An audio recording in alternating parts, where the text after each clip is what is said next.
This is the Morning Swim Show for Wednesday, March 22nd, 2011. I'm your host, Peter Bush. In the Phoenix Monitor today, we'll talk to Mike Wright. The University of Tennessee senior is one of the best divers to look out for at this week's NCAA championships. Mike joins us right now in the Phoenix Monitor from Knoxville, Tennessee. Hey, Mike, welcome back to the show. How you doing? Good, good.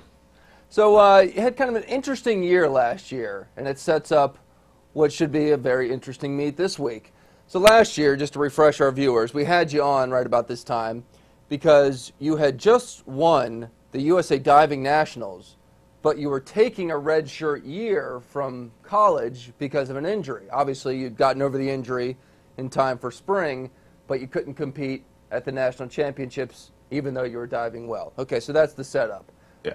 How do you feel like you're diving this year compared to last year when you won the USA Nationals? I feel great. I feel like last year, we were heading uphill off of an injury, and I'm still on that uphill climb right now. All right, so this year you actually get to find out what you can do against the best college divers, where last year you sort of had to sit there and watch. Was that frustrating for you? Yeah, it was a little frustrating, but I knew with the redshirt that I would have another year to come back and, show up then. I see you're wearing the medal already. Is that from the conference championships? Yeah, this is our SEC championships. Well, maybe you'll get to add one or two after this weekend. That's the plan. Do you wear that to class also? No. Come on, man. Good way to meet chicks. No, I'm good. Instant icebreaker.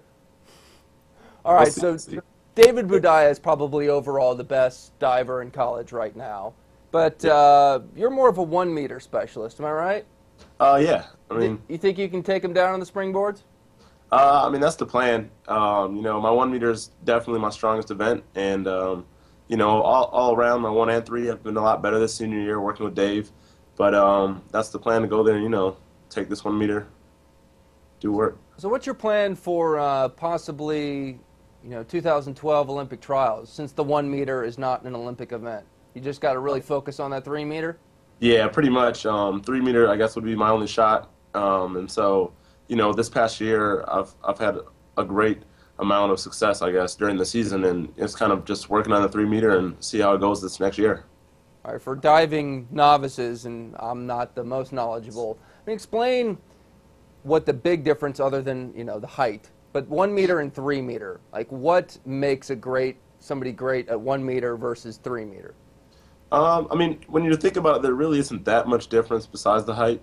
It really comes with bringing confidence to your competing list that you perform in meets, and you have a little more time to throw harder dives on 3 meter, and so that kind of separates the dives that a lot of people do the same dive on 1 meter versus 3 meter. It gets a little variety in there, and so you see a couple of harder dives getting thrown.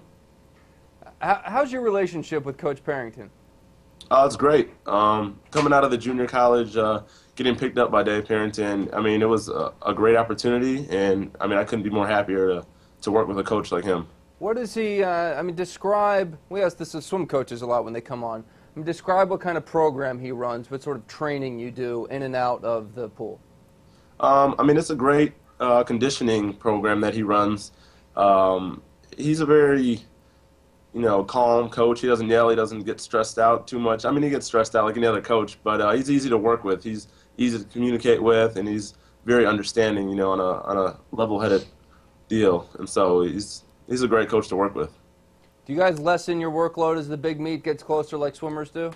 Not really. We definitely focus on the rest, just make sure we get the sleep, stay healthy, take our vitamins. But when it comes to competition time, it's more about repetition and kind of getting that consistency with your list. And all right, Mike, so for people watching this week, what's the dive that you just know you're going to nail? What's the one that when they start to announce you on ESPN, people can go, oh, this is going to be the good one? Walk us through it. Well, I guess if we're on a 1 meter, I'm going to go ahead and say my gainer twister, my reverse 2.5 twister, and 1.5 flips. And if we're on 3 meter, I'm going to say my inward 3.5 somersaults. And then on tower, I guess I would say my front 3.5 pike. Which one's going to get you the perfect 10? Perfect 10. I'm hoping that twister on 1 meter, just to, help take that title. That'd be pretty sweet. Maybe save it for the last dive. You need a you need a 10. You need a 10 to win. That's my second to last dive, but my last 2 dives are pretty high up there. Those are my 2 money dives. Cool. Well, good luck. It's going to be fun to watch, Mike. All right, appreciate it. All right, that's Mike Wright joining us from the University of Tennessee. That's it for today's show. I'm Peter Bush, reminding you to keep your head down at the finish.